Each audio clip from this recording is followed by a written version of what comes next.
Welcome to Jaz food book. ഇന്ന് നമുക്ക് sausage പൊരിച്ചത് എങ്ങനെ ഉണ്ടാക്കുന്നത് നോക്കാം. അതിന് വേണ്ടിയിട്ട് ഞാനിവിടെ ഒരു പാക്കറ്റ് സോസേജ് എടുത്തിട്ടുണ്ട്. ഒരു സോസേജ് നമുക്ക് ഇതേപോലെ വട്ടത്തിൽ അരിഞ്ഞെടുക്കാം കേട്ടോ. കുറേ കനം കുറയ്ക്കരുത്, ഈ ഒരു കനത്തിൽ.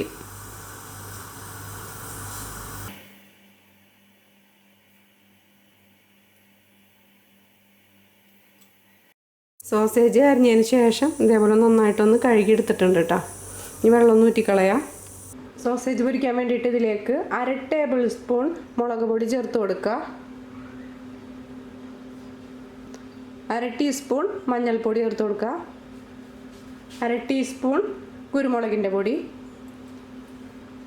ഒരു 1/4 ടീസ്പൂൺ ഗരം മസാലപ്പൊടി ചേർത്ത് കൊടുക്കുക. ആവശ്യത്തിന് ഉപ്പ് ചേർത്ത് കൊടുക്കുക. ഉപ്പ് ചേർക്കുമ്പോൾ ശ്രദ്ധിക്കണം കേട്ടോ, ഓൾറെഡി ഇതിൽ ഉപ്പുള്ളതാണ്. അപ്പോൾ അതിനനുസരിച്ചിട്ട് ഉപ്പ് ചേർത്ത് കൊടുക്കുക. ഉപ്പ് കൂടരുത്. നന്നായിട്ടൊന്ന് കൈ കൊണ്ടൊന്ന് കുഴച്ച് വെക്കുക.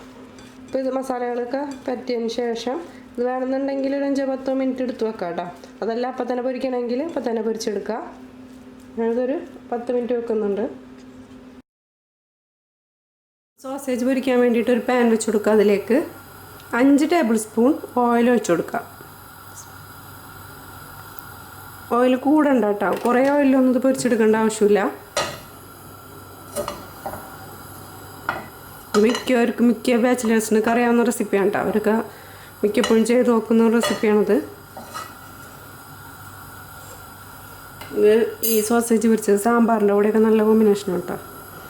ഞങ്ങൾ കൂടുതലും സാമ്പാറിൻ്റെ കൂടെ ഉണ്ടാക്കല്, അല്ലെങ്കിൽ വല്ല പരിപ്പ് കറിയോ തേങ്ങക്കറിയുടെ കൂടെയൊക്കെ ഒന്നുമില്ലാത്തപ്പോൾ ഈ സോസേജ് പൊരിക്കലുണ്ട്. നല്ല ടേസ്റ്റാണ് കേട്ടോ.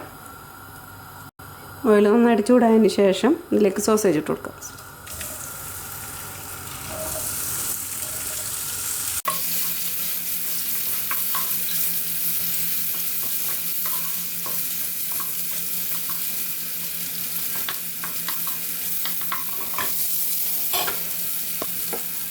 ഒരു 2 മിനിറ്റ് ഹൈ ഫ്ലെയിമിൽ വെച്ചതിന് ശേഷം തീ നന്നായിട്ട് കുറച്ചിടാം. എന്നിട്ടൊന്ന് 2-3 മിനിറ്റ് ഒന്ന് മൂടി വെച്ചിട്ട് വേവിച്ചെടുക്കുക. ഒരുപാട് അങ്ങോട്ട് മൊരിച്ചിക്കേണ്ട ആവശ്യമില്ല കേട്ടോ.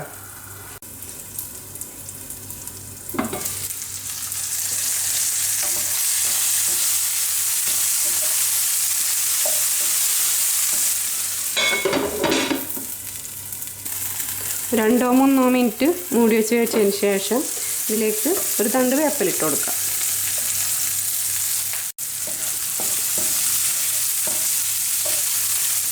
അപ്പോൾ നമ്മുടെ സോസേജ് ഫ്രൈ റെഡി ആയിട്ടുണ്ട്. ഇത്രയേ ഉള്ളൂ ഇതിൻ്റെ പണി.